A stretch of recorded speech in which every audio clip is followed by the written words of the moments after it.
Welcome, everyone. Welcome to Bandits, the show, where I take a look at a film and make an argument as to why certain moral guardians would think it'd be a good idea to either outright ban it or at least make some good choice cuts. Today, I've got one of the pinnacles of horror, the original 1977 Suspiria. Now, I don't know.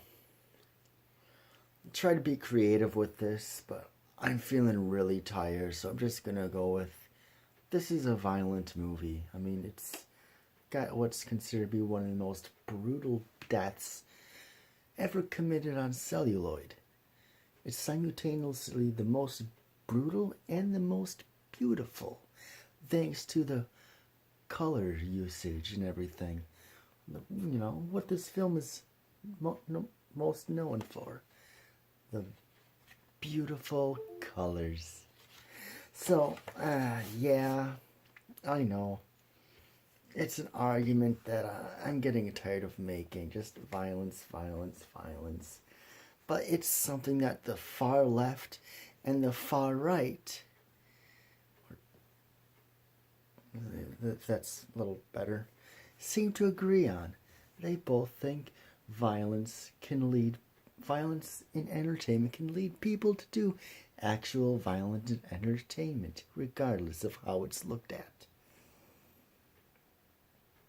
Oh, well, some people believe there are misogynist undertones in this film, the guy that does the Renegade cut. He did an incredibly stupid video on this film about, the whole fairy tale aspect of it and how that makes it misogynist. I used to enjoy Renegade cut, but then I saw that and it was like, really, dude?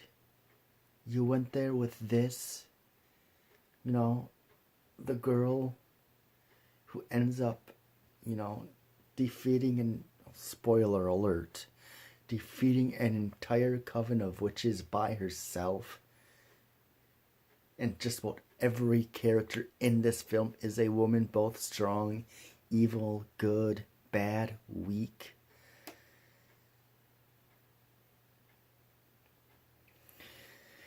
Oh, those lefties, man, those lefties. The more and more I try to make sense of them, the more and more it gets confusing. So yeah. Well, I just remembered the misogynistic argument of this film. I'm not going to go much into that because I don't remember the logic of it, and the logic of it, like a lot of leftist arguments, is incredibly stupid. So yeah, this is violence, misogyny. Although, yeah, Dario Argento always gets accused of being a misogynist, because the type of films he makes kind of lends itself to that. Films like these, his giallos. All right, well, I somewhat made my argument. Not as much as I do in a lot of the other ones. I'm just not in the mood to think right now. So I'm going to get into what I actually think of this film. Like I said, this is a pretty film. This film is visually stunning, and the sound is amazing. If you watch this film for the first time, I highly recommend that you watch it big and loud to get the full effect. Don't watch this on even like a 40-inch screen. Too small. It has to be as close to a cinema as you can possibly get. And get, 4 channels going around, and get that quadraphonics thing going on to immerse yourself, because the visuals and the sound is just as important as everything else around, if not more so, because that's really, those two things together are what the film hinges on.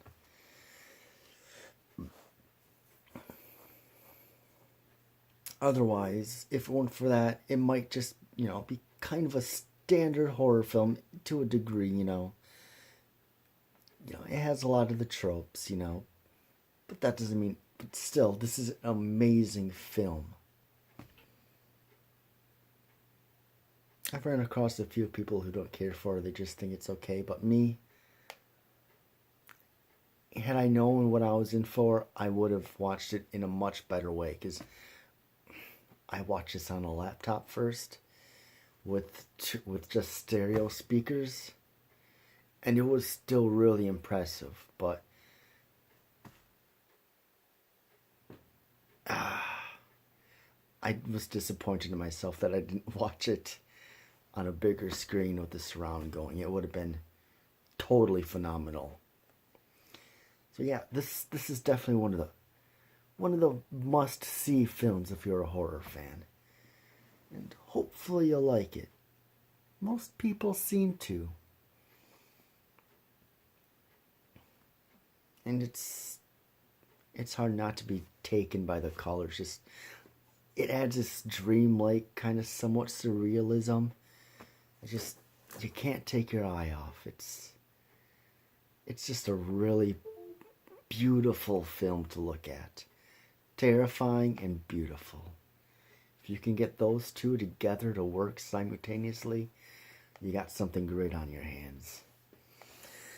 So yeah, well, that's about it for this one.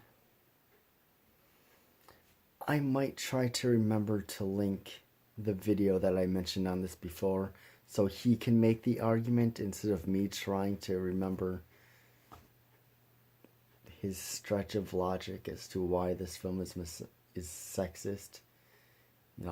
This isn't based, what? I think this is supposed to be inspired kind of like Snow White. A grim fairy tale. That's what I know for sure. I'm pretty sure the video that I've been talking about will mention it. So hopefully I remember to get a link for that video, and I'll have it in the description below, along with my link for my Minds, BitChute, and Stardust. So if you want to check all those out, feel free. And if you have an idea for a video that you'd like me to make an argument for, let me know in the comments below. And I will see you in the next one. Take care, everybody.